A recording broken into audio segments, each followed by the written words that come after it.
I decided it wasn't going to affect me and that I was just going to live my life and I wasn't going to make any changes. And I went on a backpacking trip up into the Sierras and got into some serious trouble.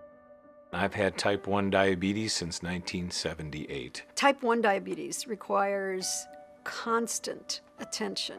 It's a 24-hour disease. Am I going to exercise? What did I eat? When did I last inject? How much did I inject? It's this constant, steady stream of information that you're processing that nobody else around you is aware of. But this is what you have to do as a diabetic. It's not just a matter of follow the directions, calculate the things, the numbers, and it's going to come out right. It's not that simple at all. Insulin is a drug that is prescribed to you that is very easy to overdose if you do not have the correct information. If I guess wrong, I could end up in the emergency room or dead. There are so many factors that influence your blood sugar levels that it's almost impossible to be right all the time. I felt kind of low, and I tested my blood sugar. It was 85. 85 is normal. That's perfectly fine, but it didn't feel right. So 5 minutes later, I tested it again. It was 65. 65 is low. If I was about to drive the car then, and it was continuing to go low, I would be in trouble. You can't balance yourself, you fall to the floor, which I did, and you begin what could be perceived as having an epileptic seizure, which is very brief, but scares the hell out of one and anyone that's around you. That happened twice. I've had times when I've gone to bed with a perfectly reasonable blood sugar that should have lasted through the night, and it's dropped. And I think I would have had no awareness without the CGM going off in the middle of the night. And going off before I'm really in trouble. It really gives you the comfort of knowing that you will be alerted to the fact that you are near a disastrous point without going through the disaster. It changed my life. It's been the most wonderful thing in the world.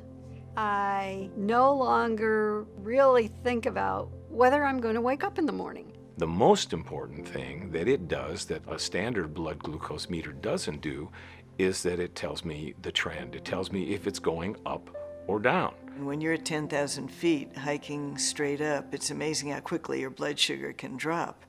And before I had the CGM, I would test every half hour, but even then, it could get away from you. So the CGM's terrific. There was no way to know unless you would stop every 10 minutes, prick your finger, check your blood sugar on a meter, which I would do occasionally simply to know where I am from a blood sugar standpoint, which isn't a particularly nice way to try and enjoy a trip or a vacation. I've done all sorts of things, actually, while I've been a Medicare patient, such as paragliding in Italy, backpacking, climbing Mount Whitney, snowshoeing, cross-country skiing, dog mushing in Alaska, and all of these things are really complicated when you have diabetes.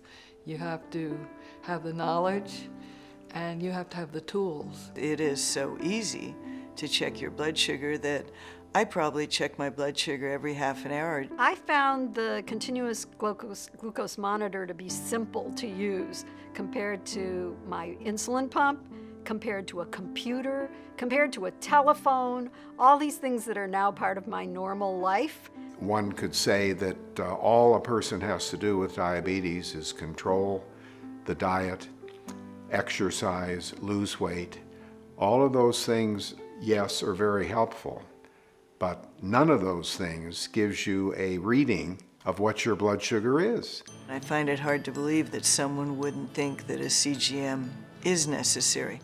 I can't think of a better way to keep your blood sugar under control.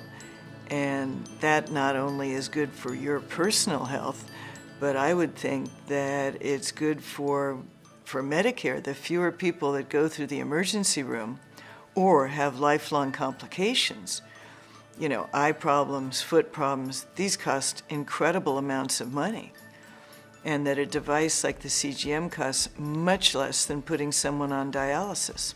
I know that having a CGM allows me to keep my diabetes in control. I've been diabetic for 35, 36, 37 years now, and I haven't had complications. I firmly believe that a glucose monitor is a reasonable and necessary method of helping us to be healthy and to control our diabetes. It's one of the tools we have.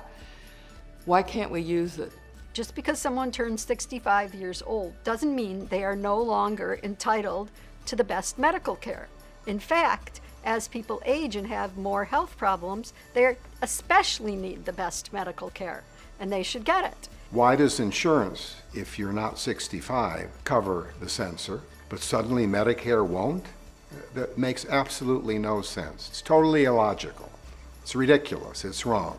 When you're a diabetic, the diabetes can take over your life. You can do this, you can't do that. You can go here, you can't go there. You can't travel. And with the CGM, to me, it's the closest to living a normal life with diabetes.